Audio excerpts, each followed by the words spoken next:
Hello everyone, welcome to my channel Preeti के सुकून। आज मैं आप लोगों से दिल्ली की वर्तमान स्थिति पर चर्चा करने वाली हूँ, जो कि सबको पता है कि प्रदूषण की वजह से काफ़ी ख़राब हो चुकी है और इस प्रदूषण का सामना हर किसी को करना पड़ रहा है, या यूँ कहें कि इस मुश्किल का सामना जो है सबको करना पड़ रहा है कि किस तरीके से हर वर्ग जो है इस समस्या से जूझ रहा है। इस समस्या का समाधान भी नहीं दिखता जब तक कि मौसम नहीं बदल सकता। तो मौसम पर, प्रकृति पर किसी का वश नहीं चलता है। साथ ही साथ अब ये हो रहा है कि जो एक बड़ा वर्ग है छात्रों का, जो हमारे भविष्य को दिखाता है, हमारे भविष्य को निर्धारित करता है छात्र वर्ग, उन लोगों को भी बहुत सारे उलझनों का सामना करना पड़ रहा है।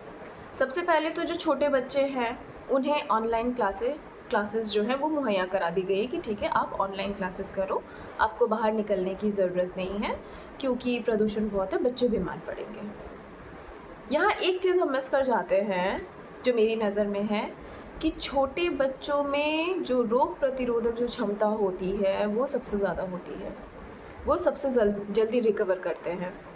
लेकिन हम यहाँ कह रहे हैं कि नहीं, ठीक है, बच्चों को बीमारी नहीं पड़ने देना है। क्यों? क्योंकि जब घर का कोई छोटा बच्चा बीमार पड़ता है ना, तो सिर्फ वो मुश्किल का सामना नहीं करता है, बल्कि पूरे परिवार वाले उसके साथ मुश्किल में पड़ जाते हैं। ठीक है, उसे दूर करने के लिए उन्हें ऑनलाइन क्लासेस दे दी गई है। इसके बाद जो मिडिल स्कूल होता है, उन बच्चों को दोनों ऑप्शन दे दिए गए हैं कि आप घर से भी ऑनलाइन क्लासेस कर सकते हो या तो फिर आप स्कूल आ सकते हो। तो मेरा ये सवाल है कि क्या बच्चे खुद ये फ़ैसला ले सकते हैं कि उन्हें स्कूल जाना चाहिए या घर पे रह के शिक्षा लेनी चाहिए? नहीं, ये तो फ़ैसला माँ बाप का ही होना चाहिए। लेकिन इस उम्र के बच्चे माँ बाप से आर्ग्यूमेंट भी कर सकते हैं कि नहीं, मुझे स्कूल जाना है। कुछ बच्चे कहेंगे नहीं, मुझे घर से ही करना है। तो एक जो उलझन भरी स्थिति है ये भी पैदा कर दी गई है। दूसरी चीज़ है कि जो हायर सेकेंडरी के जो बच्चे हैं उन्हें ये बाध्यता है कि नहीं, आपको तो स्कूल आना ही है, क्योंकि ये जो समय होता है बोर्ड एग्ज़ाम्स के, क्लास 10 के हो, 12 के हो, 11 के हो, क्लास 9 में भी उसकी तैयारियां होती हैं, क्लास 10 की बोर्ड की, तो वहाँ पर रिस्क नहीं ले सकते, क्योंकि यहाँ रिस्क लेना मतलब अपने फ्यूचर को बिगाड़ना हो जाता है।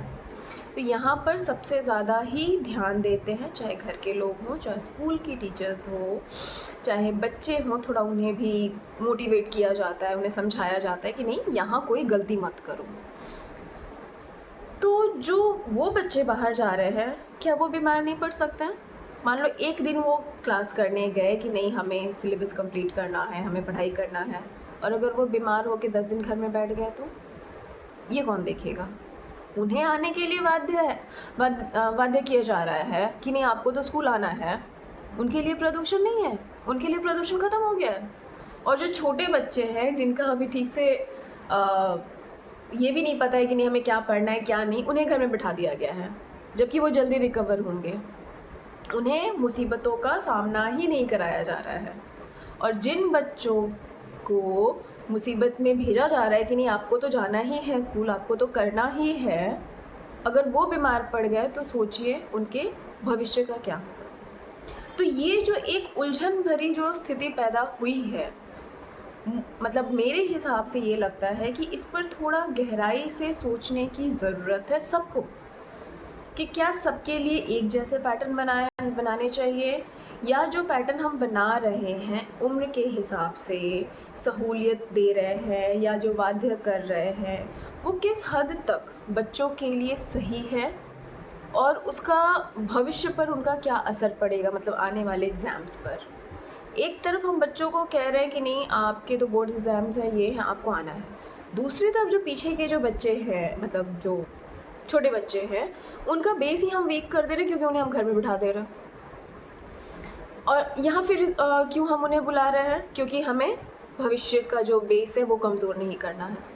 तो कहीं ना कहीं सब लोग तो यही मान रहे हैं कि हाँ भाई, स्कूल आना ज़्यादा इम्पोर्टेंट है।